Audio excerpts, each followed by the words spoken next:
What's up, everybody? I'm Sassy. Welcome to round 2 of our Maytroidvania Roundup. I meant to say volume 2. Fuck.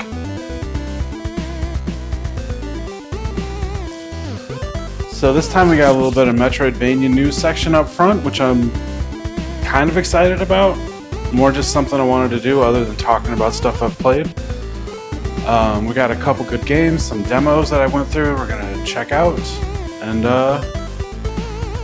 that's pretty much it. Before we start, I'm gonna need you to stand up, put your hand over your heart, and say the pledge with me. I pledge allegiance to the map and the items that let me complete it, and to the developers for which we stand, Super Metroid, Alucard, Indivisible, with double jumps and progression for all. Bunny Must Die, Chelsea and the Seven Devils is headed to Switch July 20th. It's been almost exactly 3 years since it was delisted from Steam for whatever reason. I managed to find a Steam key that still worked for pretty cheap. I'm really excited to give this a shot on Switch. I have one friend that really recommended it, and that's enough for me. It's going to be selling for $15, but the pre-sale is 30% off, so maybe hop on that if you want a good little deal. You can pre-order physical versions of Astronite for Switch, PS4, and PS5 through Funstock. Astronite's coming out in October. It's a cute 1-bit Metroidvania, kind of reminiscent of Gato Roboto. There's a demo on Steam you can check out. It took me about 10 minutes to get through, and I'm looking forward to getting to play this game.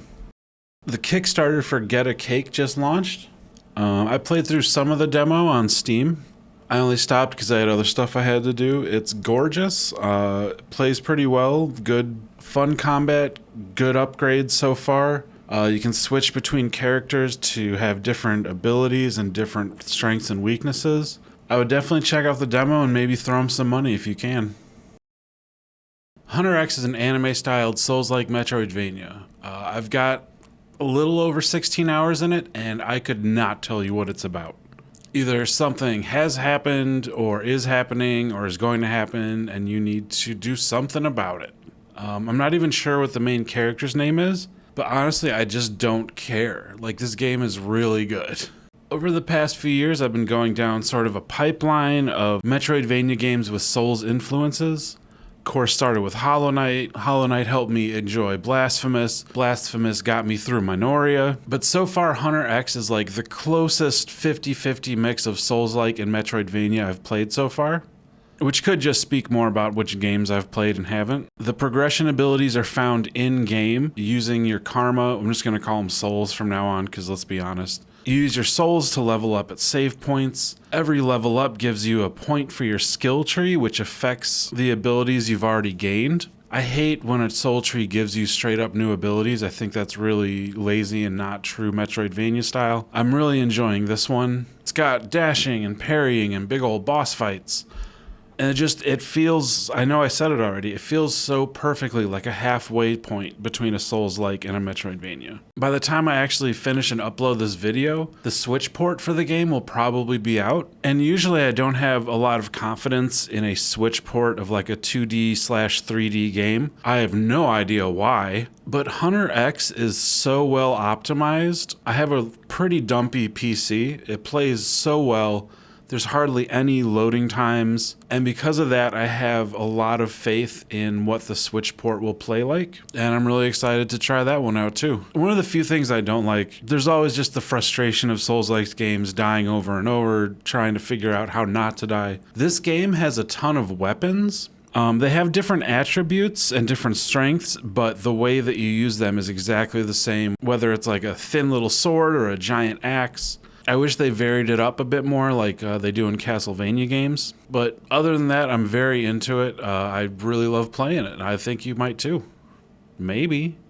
I checked out the Good Boy Galaxy Chapter 0 demo.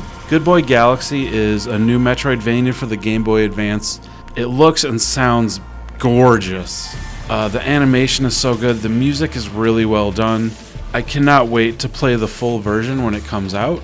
I don't know how similar it's going to be. In this chapter, it's a prologue to the main game. You land on a small planet and You basically go through a couple of routes multiple times, and each time to go through a different branching path, you lose one or two of your abilities. So it's kind of like an anti-Metroidvania for this chapter, which I think is really cool.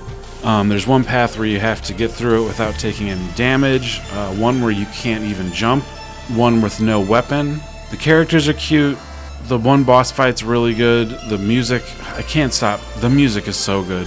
GBA has a really weird sound chip, and these people have figured it out. Haiku the robot asked the question, what if robots instead of bugs? This game kind of reminds me of like a midpoint, maybe having a baby between Hollow Knight and Kunai. And if you haven't checked out Kunai, I highly recommend it. It'd be pretty generous to call Haiku inspired by Hollow Knight. Like, in all fairness, Hollow Knight single-handedly revitalized and just completely changed the game as far as Metroidvanias go. It's pretty hard to find a game that hasn't been influenced by it in some way. But with Haiku, there are so many parallels, it's hard not to call them out. The water ducks, what is it, the Royal Waterways? This feels like a Deep Nest? Dung Defender. Not totally proving me wrong yet. Oh, what is that? No, it's those friggin' knights. The Watchers? Ooh, here's Green Path. This is so mean of me. The main story is that there's a virus taking over Arcadia. Corruption! And you need to take out the 3 creators, Dreamers, to open a vault with the final boss inside. Black Egg Temple. But honestly, Haiku did such a good job that I don't really care that much. It definitely scratched the waiting for Silk Song itch that I've had going on. There's tons of upgrades, abilities, collectibles. There's cute NPCs you can meet. Some really fun boss fights. The boss fight music gets me going so hard. I wish I could find the OST somewhere just for those songs. What? Really, the only thing I disliked about this game was the ending. It was super anticlimactic. You beat the boss, you get this 10-second animation of your sword.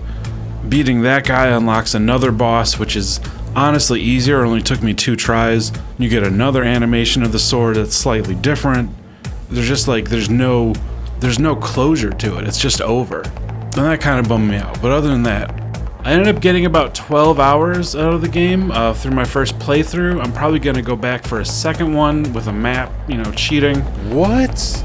And if someone makes a randomizer, my god, I'll never stop playing this game. It's highly recommended, and I think it's definitely worth a playthrough. Alright, well that's it for this episode. I hope you enjoyed it. If you want more, you can subscribe. You can come hang out on the stream on Twitch. You can follow me on whatever. I don't care. Just have a good one, and try to sleep easy.